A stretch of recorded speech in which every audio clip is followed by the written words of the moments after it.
Muito bom dia, quarta-feira, volta de feriado aqui no Brasil, os mercados abrirão à 1 da tarde, mas lembrando que a gente teve mercado normal ontem, tanto na Europa como nos Estados Unidos. Vamos tentar compilar um pouco do que aconteceu no feriado e como isso deve pressionar o mercado brasileiro logo na abertura hoje. Bom, para quem me acompanha, na semana passada eu falei sobre dados de inflação ao produtor nos Estados Unidos que vieram acima do esperado.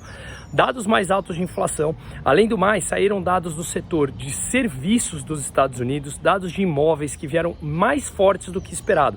Ou seja, a economia continua resiliente e isso faz com que os Estados Unidos, o Banco Central Americano mais especificamente, tenha que continuar subindo juros para controlar a inflação. Sim, essa deve ter atingido o pico, mas ainda longe de estar dentro da meta deles de 2% e, portanto, ainda um problema inflacionário forte a ser controlado, que obviamente, quanto mais inflação, menor poder de compra da população. Então os Estados Unidos deverão subir mais ainda os juros para cima de 5%, 5,25%, e isso obviamente desacelera a economia e faz com que o dólar fique mais forte. Mais gente compra dólar para buscar investimentos nos Estados Unidos, principalmente em título público americano, que é considerado de risco mais baixo no mundo, e isso puxa o dólar frente às outras moedas e joga os mercados para baixo. Um juros mais alto faz com que você tenha naturalmente uma migração de ativos mais voláteis ou de ativos de maior risco para ativos de renda fixa. Mas isso não só nos Estados Unidos. Ontem as bolsas por lá caíram mais de 2%, pressionadas por isso.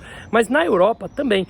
Presidente do Banco Central Europeu, Christine Lagarde, vem falando que deve subir os juros em mais 0,5% na próxima reunião e talvez nas próximas. Sim, essa injeção quase que desenfreada e ilimitada ao longo dos últimos 2 anos de capital nas economias levaria inevitavelmente à inflação. Agora a questão é controlar e retirar esse dinheiro. Não tem outro caminho senão desacelerar as economias. Enfim, tudo isso foi muito falado, não só aqui como em outros canais, e que naturalmente a gente tem que lidar com isso agora. Então ontem as ADRs, ou seja, as ações brasileiras listadas nos Estados Unidos, caíram mais de 1% também, algumas caíram mais de 2%, justamente porque seguiu pressionado junto com o mercado americano.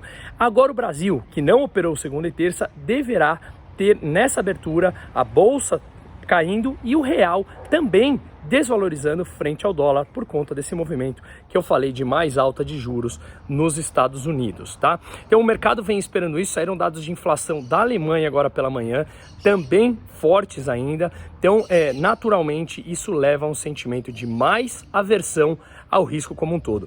Para quem me acompanha já há tempo, teve uma época que eu vinha falando sobre os títulos de 10 anos de cada país. Por exemplo, dos Estados Unidos, que é considerado basicamente aqueles títulos como parâmetro para empréstimos no mundo como um todo. Ele estava poucos dias atrás, pagando abaixo de 3,5%, ou seja, quem comprasse um título de 10 anos dos Estados Unidos de renda fixa receberia abaixo de 3,5%.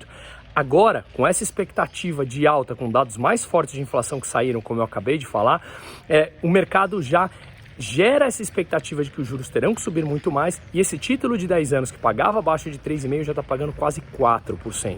Se você olhar o da Suíça, o da Alemanha, de todos os países praticamente do mundo, esses títulos foram pressionados aumentando os juros. Se os Estados Unidos sobe juros, naturalmente força com que os outros países tenham também que subir, senão naturalmente vê a sua moeda desvalorizada porque tem uma procura muito maior por dólar. Nesse cenário que a gente volta agora a abertura dos mercados à 1 da tarde no Brasil. Um ótimo retorno para todo mundo.